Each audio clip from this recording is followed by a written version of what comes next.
I was on a bus late at night, heading home after a long shift. The streets were empty, and the bus was nearly deserted, just me and a few other passengers. I sat by the window, earbuds in, trying to zone out. Somewhere around the halfway point, I noticed someone sitting across from me. He hadn't been there when I got on. A man, maybe in his 40s, dressed in an old, tattered jacket, sat quietly, staring straight ahead. His face was gaunt, eyes sunken, like he hadn't slept in days. I glanced at him once, then went back to my music. A few minutes later, I felt the hair on the back of my neck stand up.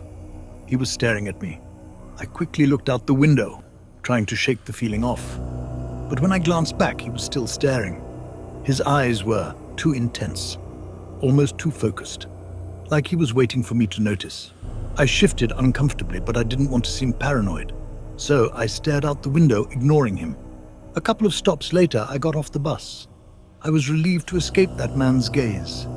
But then, as I stepped off the bus and glanced back, he was standing at the door, looking directly at me. I froze. He hadn't moved. But somehow he was there. His eyes never left mine. I looked away quickly, trying to convince myself it was just my imagination. But the strange feeling didn't go away. It felt like the world had shifted. And when I glanced over my shoulder one last time, the bus was gone.